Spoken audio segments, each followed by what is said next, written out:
Šodien Tirdzniecības centrā MOS notiek konkursa Latvijas gada motocikls 2025 atklāšana.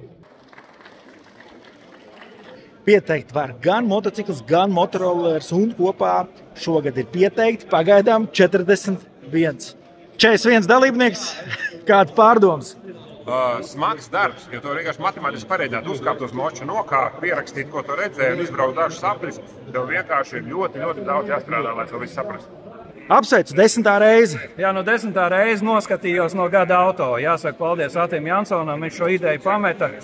Man tā nelika mieru par to gada motociklu, un daudz cilvēku skeptiski skatījās un teica, ka to nevar uztaisīt. Šī ir 10. jubilejas reize.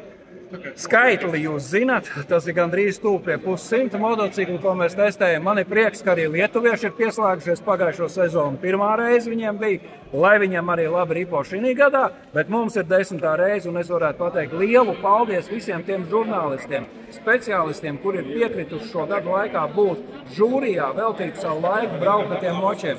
Un ziniet, atcerieties vienu lietu, mēs esam lielākā Baltijas valsts motociklisma ziņā. Jā. Nebaidieties no šī te vārda. Latvijā visvairāk jūs atradīsiet motociklus nekā visā pasaulē proporcionāli uz iedzīvotāju skaitu. Mēs esam motonācija, lai arī kāds to apšaubīja. Nē, mēs braucam ar motocikliem, mēs testējam motociklus un mēs stāstam jums par motocikliem. Oskars Irbīts ir izvēlējies vienu no saviem jauniem motocikliem, tikai izlaiduma gads ir jaunāks. Kā tu skaties, kas ir mainījies moto drošībā?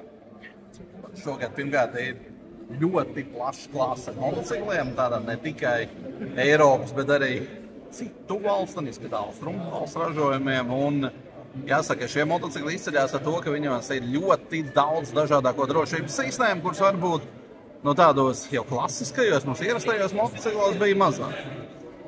Līdzīgi tā kā automobīļos, arī motociklos parādās aizvien daudzāk aktīvās drošības sistēmas, un motocikls kļūst drošāks kā tāds, bet pie nosacījuma, ja mēs šīs sistēmas mākam izmantot.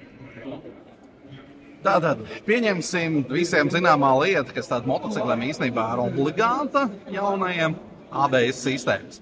Un motocikla režīmi, tie, kur mēs slēdzam tad, kad nobraucam no asfalta uz zemes, ir ļoti svarīgi tieši ABS darbībai, jo, ja mēs ABS nepārslēdzam vajadzīgajā režīmā, tad uz zemes ceļa vienkārši fiziski nevarēsim apstāties. Ja tomēr motociklim vajag, lai tas aizmugurējais ritenis ar zemes ceļu bišķi tā kā bloķētos. Ja motociklis ir atstāts ielas režīmā, tad visticamākais pirmajā braucienā jau varēsim aizbraukt taisni. Ja skatāmies pētījumus par ceļu satiksmes negadījumiem, tad ļoti daudz enduro braucēji, tiklīdz ir nopirkuši jaunu motociklu, iebraukuši mežā, bieži vien ir krituši tieši tā iemesla dēļ, ka nav ieslēgts pareizais režīms. Es teiktu, gada tendences svarīgākais saprast, kas šobrīd ir aktuāls. Ja pirms 2 gadiem pēkšņi visiem patika mazie motori, tāpēc, ka nekāda stresa, easy peasy, relax, pēc tam atkal viss atgriežas kaut kādos pilnīgi psihopātiskos aparātos. Tas ir tā kā Eirovīzijā, tu nekad nezini, kas izšaus, un tas varbūt kaut kas absolūti negaidīts. No šī gada aprīļa ir jauna figūra lēnās braukšanas koridors. Tā ir ļoti svarīga figūra no drošības viedokļa, lai katrs motociklists mācētu regulēt braukšanas ātrumu ar sajūgu, gāzi un aizmugures bremzi. To figūru ieviesām, nosacījumi tādi. 15 metru koridors, kas ir metru plats, un šajā koridorā ir jāpavada kā minimums 15 sekundes. Ja tas tiek izdarīts, figūra tiek ieskaitīta. Pie kam papildus? To nevar izdarīt, braucot ar brīvgaitas apgriezieniem. Tādēļ jaunais motovadītājs ir spiests regulēt braukšanas ātrumu, izmantojot sajūgu un darba bremzi. Šogad daudz motociklu, žūrija arī diezgan liela. 3 dāmas ir, redzēsim, kā mums visiem viss veiksies, bet tā labā lieta ir tā, ka ar šo te motociklu mēs arī varam no žūrijas katrs izbraukt individuāli, un nav tikai šī te viena diena biķerniekos, īstenībā pat ir ļoti vērtīgi paņemt, izbraukt nesteidzīgā tādā ritmiņā pa pilsētu, redzēt, kā tad tas strādā. Mēs varam redzēt gan motorollers, ap citu 4200 tas rozā maksā, gan arī Hondiņas, Triumfi, Royal Enfieldi, CF moto, enduro sportinieki, klasika, kā arī, teiksim tā, ļoti liela klasika, vai ne? Kas man patīk, ka moto industrijā tu vari nopirkt pēc izskatā vecu motociklu, bet kā jaunu.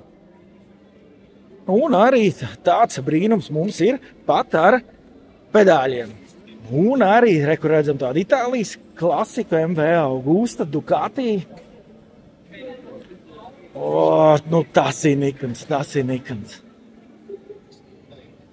Tāds pārdoms, konkurss sācies, varam sākt braukt un sekoja i-auto. Tur mēs liekam arī motociklu testus, ne tikai mašīnas vai militārais transports, bet jā, arī ar skūterīšiem mēs visiem tiem izbrauksim un rakstīsim atsauksmes.